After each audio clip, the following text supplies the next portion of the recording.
क्या आपने कभी किसी पर आंख बंद करके भरोसा किया है और बाद में पछताए हो?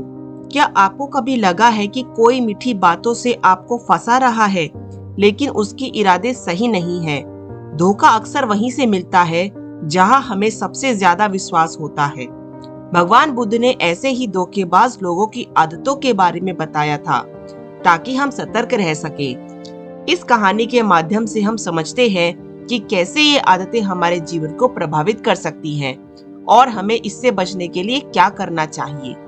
प्राचीन भारत में एक छोटे से राज्य में एक व्यापारी रहता था। नाम था धर्मशील। वह अपनी ईमानदारी और परिश्रम के लिए प्रसिद्ध था। उसकी मेहनत से व्यापार खूब फल फूल रहा था, लेकिन उसकी एक समस्या थी। वह हर किसी पर जल्दी भरोसा कर लेता था। एक दिन नगर में एक चतुर और चालाक व्यक्ति आया। नाम था सुदर्शन। वह दिखने में आकर्षक था, बोलने में बहुत मीठा और व्यवहार से बहुत विनम्र। उसने जल्दी ही धर्मशील का विश्वास जीत लिया। उसने कहा, मित्र, मैं भी एक व्यापारी हूँ और चाहता हूँ कि हम साथ में व्यापार करें। मेरी बुद्धि और तुम्हारी ईमानदारी से हम दोनों बहुत ज्यादा धन कमा सकते हैं। धर्मशील उसकी बातों में आ गया और बिना अधिक जांच पड़ताल किए उसके साथ साझेदारी कर बैठा। कुछ ही महीनों में व्यापार में बड़ा मुनाफा हुआ, लेकिन तभी सुदर्शन ने अचानक सारा धन लेकर भागने की योजना बना ली। उसने धर्मशील को अपने जाल में पूरी तरह से फंसा लिया था। जब तक धर्मशील को एहसास हुआ, तब तक तो बहुत देर हो चुकी थी। वह भगवान बुद्ध के पास पहुंचा, अपनी व्यथा सुनाई। बुद्ध मुस्कुराए और बोले, धोखेबाज व्यक्ति की पहचान कठिन होती है, बस हमें उनकी आदतों को समझना आना चाहिए। इसके बाद उन्होंने धर्मशील को ऐसे लोगों की 10 आदतें बताई जो हमेशा धोखा देते हैं। पहली आदत के बारे में भगवान बुद्ध ने कहा, धोखेबाज व्यक्ति अपनी बातों से मोहित करता है। वे आपको इतनी मीठी बातें कहेंगे कि आप सोचेंगे यह इंसान तो बहुत अच्छा है, लेकिन वास्तव में उसके शब्द और इरादे एक नहीं होते। जैसे कि कहानी में सुदर्शन ने अपनी मीठी बातों से धर्मशील का भरोसा जीत लिया था। उसने विश्वास दिलाया कि वह भी ईमानदार है, जबकि उसका उद्देश्य केवल लाभ उठाना था। दूसरी आदत के बारे में बताते हुए कहा कि ऐसे लोग बिना किसी संकोच के झूठ बोलते हैं। वे सच को तोड़ मरोड़ कर पेश करते हैं और कई बार झूठ को इतनी बार दोहराते हैं कि वह सच लगने लगता है। जैसे सुदर्शन ने झूठे वादे किए कि वह व्यापार में धर्मशील के साथ रहेगा, लेकिन असली इरादा सिर्फ उसका फायदा उठाना था। तीसरी आदत के रूप में बताते हुए भगवान बुद्ध ने कहा, जिसे तुम अपने सबसे करीब समझते हो वही धोखा दे सकता है। धोखेबाज व्यक्ति पहले आपका विश्वास जीतते हैं, फिर मौका मिलते ही आपको धोखा दे देते हैं।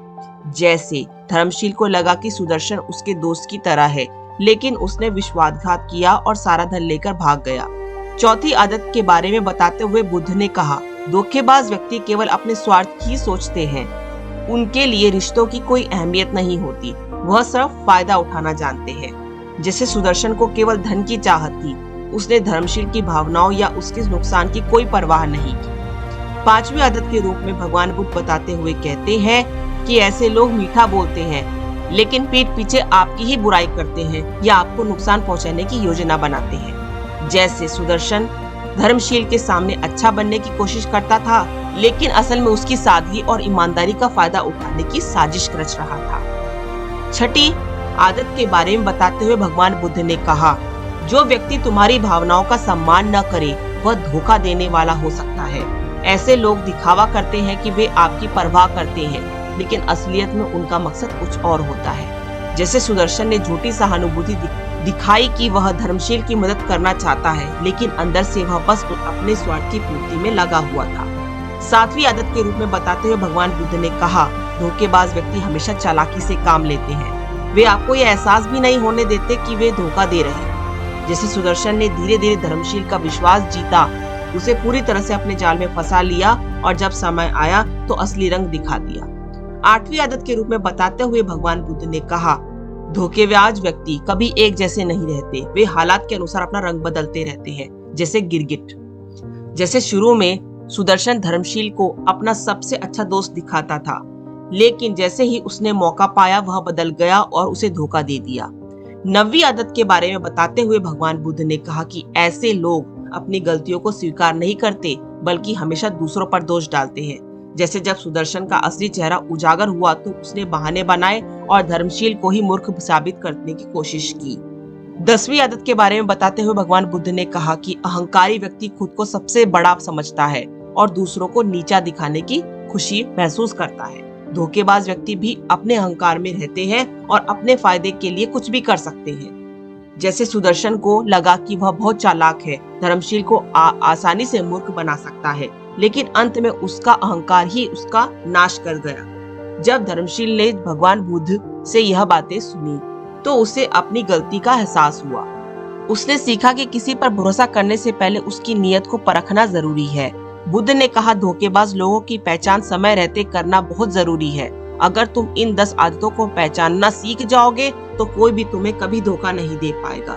धर्मशील ने बुद्ध की शिक्षाओं को अपनाया और आगे से सतर्क रहने की निश्चय किया। उसने अपने अनुभव से सीखा कि जीवन में केवल सच्चे और ईमानदार लोग का ही साथ देना चाहिए। भगवान बुद्ध की यह शिक्षाएं आज भी उतनी ही प्रासंगिक है जितनी तब थी। यदि आप इन आदतों को पहचान लेंगे तो आप भी धोखा खाने से बच सकेंगे। तो अगली बार जब भी कोई बहुत मीठी बातें करे या बिना किसी कारण के आपकी मदद करने की कोशिश करे तो दोस्तों सतर्क रहिएगा।